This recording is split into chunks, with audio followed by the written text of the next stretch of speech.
Hi hello అందరికీ welcome back to my channel. ఈరోజు vlog ఏంటో చూసిద్దురు రండి. ఈరోజైతే నేను నా డైలీ ఈవినింగ్ రొటీన్ వ్లాగ్ చేద్దామని చెప్పి డిసైడ్ అయిపోయాను అనమాట. చాలా సింపుల్గా చేసుకుంటూ ఉంటాను, ఎందుకంటే రోజు మొత్తం ఒకటే కాకుండా ఒక్కొక్క డేలో ఒక్కొక్క పని చేసుకుంటూ ఉంటాను అనమాట. ఒక్కొక్కటి క్లీనింగ్ లాగా చేసుకుంటాను. బట్ డైలీ రొటీన్గా ఉండేది ఏంటంటే మెయిన్గా మనకి కిచెన్లో వచ్చేసరికి ఈ అంట్లు అనమాట.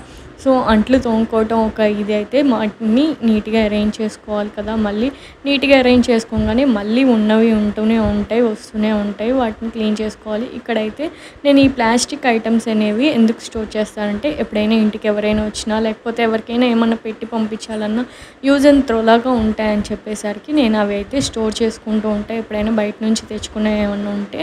సో ఇక్కడైతే మార్నింగ్ చేసిన బ్రేక్ఫాస్ట్ ఇంకా లంచ్ ప్రిపేర్ చేశాను కదా. సో వాటికి సంబంధించినవి కొన్ని యుటిలెన్సీస్ ఉన్నాయి, వాటిని అన్నిటిని క్లీన్ చేసుకుంటాను అనమాట. ఎవ్రీడే నేను ఈవినింగ్ 4 to 5 అలాగా మొత్తం ఈ ప్రాసెస్ అంతా కూడా కంప్లీట్ చేసేసుకుంటాను. ఎందుకంటే నేను మళ్ళీ 5 నుంచి పూజ చేసుకోవటం, ఇంకా అలాగే ఈవినింగ్ డిన్నర్లోకి ప్రిపరేషన్స్ అనేవి స్టార్ట్ చేసుకుంటూ ఉంటాను. డేలో నేను ఎర్లీగా తింటామన్నమాట. మేము అరౌండ్ 7:30, 8 లోపలే మా డిన్నర్ అనేది కంప్లీట్ చేసేసుకుంటాం. సో అందుకే నేను ఈవినింగ్ మా హస్బెండ్ వచ్చే లోపలే ఇలాంటివన్నీ కూడా కంప్లీట్ చేసేసుకుంటా. సో దెన్ ఈవినింగ్ డిన్నర్ అయిపోగానే కొంచెం టైం స్పెండ్ చేయడానికి, వాల్యూ టైం స్పెండ్ చేయడానికి ఉంటుందని చెప్పేసి ఆ టైంలో నేను ఎక్కువగా ఏం పెట్టుకోను అనమాట. ఇలాంటి టైంలోనే నేను ఎలాగో ఖాళీగానే ఉంటాను కాబట్టి సో ఈవినింగ్ టైంలోనే ఎక్కువ శాతం నేను వచ్చే లోపలే అంతా కూడా నా వర్క్ అంతా కూడా కంప్లీట్ చేసేసుకుంటూ ఉంటాను. నాకు ఇంకేదైనా పర్సనల్ వర్క్ ఉన్నా అది కూడా తను వచ్చే లోపలే, ఇంటికి వచ్చే లోపలే నేను అంతా కూడా కంప్లీట్ చేసేసుకుంటాను అనమాట. జస్ట్ ఇలాగా ఎప్పుడు క్లీన్ చేసుకుంటూ ఉంటాను. కొంచెం కొంచెం ఉండగానే నేను డైలీ ఒక 2-3 టైమ్స్ అయినా అంట్లు తోముతూనే ఉంటానన్నమాట. ఫస్ట్లో మ్యారేజ్ కాకముందు నుంచి, చిన్నప్పటి నుంచి కూడా నాకు అంట్లు తోమటం అంటే ఇష్టం ఉండదు. మా మమ్మీ ఎప్పుడు తోమని చెప్పినా నేను తోమను, నేను కావాలంటే జాబ్ చేసి పని మనిషిని పెట్టుకుంటా అంట. బట్ సమ్టైమ్స్ ఇలా కూడా జరుగుతూ ఉంటుంది. యాక్చువల్గా మ్యారేజ్కి ముందు నేను జాబ్ చేసేదాన్ని, తర్వాత నాకు జాబ్ అనేది ఇదైందనమాట. సో ఓకేలే అని చెప్పి ఇంకా ఇంట్లోనే ఈ వర్కేస్ నాకు సరిపోతుంది అనమాట. ఇంట్లోనే వర్క్ ఫ్రమ్ హోమ్ అలాంటివి ఏమన్నా ఉంటే ఆపర్చునిటీస్ ట్రై చేస్తున్నాను. ఇంకేది నాకు సెట్ అవ్వలేదు. అలాంటిది వచ్చినప్పుడు ఇంకొంచెం బిజీ అయిపోతుంది లైఫ్. ఈ లోపల నా లైఫ్ అయితే చాలా సింపుల్గా డే అయితే ఇలాగా కొంచెం బోరింగ్గా, కొంచెం ఇలాగా పని చేసుకుంటూ నాతో ఇలాగ కాలక్షేపం చేయడానికి ఎవరు కూడా ఉండరు. ఎందుకంటే మాట్లాడడానికి కూడా చుట్టుపక్కల ఎవరికి కూడా ఇక్కడ లాంగ్వేజ్ రాదనమాట. సో తెలుగు వాళ్ళు చాలా తక్కువగా ఉంటారు. ఇంక ఇంట్లోనే రోజు ఒకటే పని చేయకుండా ఒక్కొక్క రోజు ఒక్కొక్కటి క్లీనింగ్ చేయటం, లేకపోతే ఏదన్నా చిన్న చిన్న వర్క్ ఉన్నా ఏదైనా కుకింగ్ ప్రిపేర్ చేసుకోవటం అలా చేసుకుంటూ ఉంటానన్నమాట. ఇంకా డైలీ ఉండేవి ఏంటంటే ఈ బట్టలు ఉతుక్కోవటం, బట్టలు ఆరేసుకోవటం, అంట్లు తోముకోవటం. ఎవ్రీ ఉమెన్ లైఫ్లో ఇవి ఇంపార్టెంట్ అనమాట. వీటి తర్వాత ఇంకేమన్నా కూడా. సో వర్షం పడుతుందని ఫస్ట్ బట్టలు అయితే తీసేసాను, బట్ ఇవేవి సరిగ్గా ఆరలేదన్నమాట. అందరికీ వర్షాలు పడుతున్నాయి కదా, ఇక్కడ మాత్రం చాలా రేర్గా పడుతూ ఉంటాయి. సో మళ్ళీ తిరిగి వీటిని ఆరేసాను అనమాట.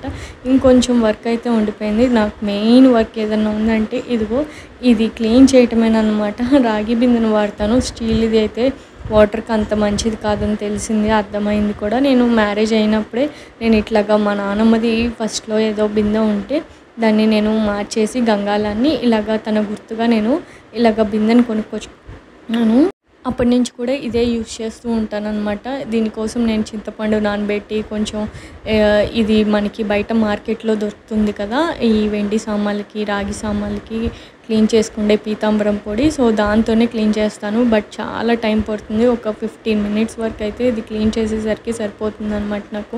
మీకు ఏమన్నా టిప్ తెలిస్తే తప్పకుండా షేర్ చేసుకోండి. చాలా క్విక్గా అయిపోవాలి, ఎందుకంటే రెగ్యులర్గా తోముకుంటూ ఉంటాం కదా. అందుకే నేను రోజు క్లీన్ చేస్తూనే ఉంటాను అందుట్లో. ఎందుకంటే బాగా ఇక్కడ వాటర్కి, ఇక్కడ వెదర్కి ఇది కొంచెం ఫేడ్ అయిపోతూ ఉంటుంది, నల్లగా అయిపోతూ ఉంటుంది. సో అందుకే నేను ఎప్పుడు క్లీన్ చేసుకుంటూ ఉంటాను. అలా రెగ్యులర్గా క్లీన్ చేయాలన్నా ఈ పౌడర్తో చేతులకు అనేది కొంచెం ఇబ్బంది అవుతుంది. సో మీకు ఏమన్నా టిప్ తెలిస్తే, చాలా క్విక్గా ఈజీగా అయిపోయి ఏమన్నా ఉంటే నాతో షేర్ చేసుకోండి కామెంట్లో. డెఫినెట్గా నేనైతే అది ట్రై చేస్తాను. అలాగే ఇలాగా దీనికే టైం పట్టేస్తదనమాట. రీసెంట్‌గా నేను యూట్యూబ్‌లో ఒక వీడియో చూస్తున్నప్పుడు ఒకతను ఎవరో వల్గర్‌గా మాట్లాడారండి. అసలు మాట్లాడాల్సిన అవసరమే లేదు. వీడియోకి లైక్ కొట్టలేదని చెప్పి వ్యూవర్స్‌ని చాలా ఇదిగా మాట్లాడారనమాట.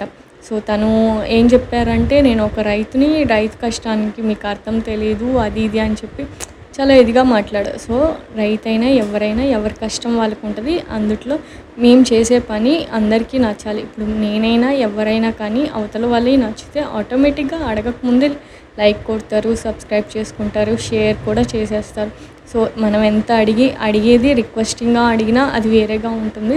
తను చాలా వల్గర్‌గా మాట్లాడారు. అది నాకు చాలా నచ్చలేదు. అలాంటి వీడియోస్ ఏమన్నా చూసినప్పుడు నాకు చాలా కోపం వస్తుందనమాట. ఎందుకు అలా ఎవరి ఒపీనియన్స్ వాళ్ళకుంటాయి. ఎవరి ఇష్టాలు వాళ్ళకుంటాయి కదా! సో, నాకెందుకో షేర్ చేసుకోవాలనిపించింది ఆ టాపిక్.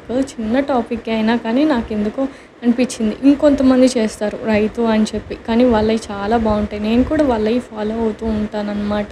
వాళ్ళ ఛానల్స్ పేర్స్ నేను మెన్షన్ చేయను. బట్ నేను కూడా మీలాంటి ఒకదాన్నే కాబట్టి నేను కూడా ఫాలో అవుతూనే ఉంటాను కొంతమందివి.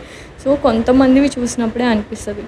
ఎవరైనా ఫ్రస్ట్రేషన్‌లో ఉన్నా కానీ ఏమున్నా మనం కూడా కష్టపడుతున్నాం కాదని అనను. కానీ దానికి గుర్తింపు రావాలంటే దానికి మనం నిజంగానే కష్టం వాళ్ళకి తెలిస్తే అప్పుడే ఆటోమేటిక్‌గా ఎవరైనా గుర్తిస్తారు. ఎవరైనా కూడా మనకి సపోర్ట్ చేస్తారని నేను నమ్ముతాననమాట. సో, ఏదో మనకి డబ్బులు రావాలనో లేకపోతే ఇంకొక దానికోసమో ఇలాంటివి యూజ్ చేయకూడదు అనిపిస్తది. ఎవరిని కూడా హర్ట్ చేయకూడదు కదా! ఒకళ్ళని కూడా మాటలు అన్నప్పుడే అవి ఏదో ఒక రూపంలో మనకి తిరిగి వస్తాయని నేను బాగా నమ్ముతాననమాట. తొందరగా నేను ఎవరిని అందుకే హర్ట్ చేయను. ఏది కూడా అనను అనమాట. సో, ఇక్కడైతే రోజు నేను డైలీ ఈవినింగ్ టైంలోనే ఇలాగా స్టవ్‌ని కూడా క్లీన్ చేసి పెట్టేసుకుంటాను. ఎందుకంటే నైట్ డిన్నర్ చేసినాక క్లీన్ చేసినా చేయకపోయినా మార్నింగ్ కూడా ఇబ్బంది ఉండదని చెప్పి ఈవినింగ్ టైంలోనే ఇట్లా నేనైతే క్లీన్ చేసేసుకుంటూ ఉంటానన్నమాట. సో, ఇక్కడ ఇవన్నీ క్లీన్ చేసేసుకున్నాను. ఈరోజైతే ఇదే నా డైలీ రొటీన్ ఈవినింగ్ వ్లాగ్ అనమాట. చాలా సింపుల్‌గా, ఈజీగా, క్విక్‌గా అయిపోయింది అనుకోమాకండి. Almost 1 hour పట్టిందనమాట. రేపు ఇంకొక వ్లాగ్‌తో నేను మీ ముందుకైతే వచ్చేస్తాను. వీడియో నచ్చితే తప్పకుండా లైక్ చేయండి, షేర్ చేయండి, సబ్స్క్రైబ్ చేసుకోండి. Thank you for watching this video.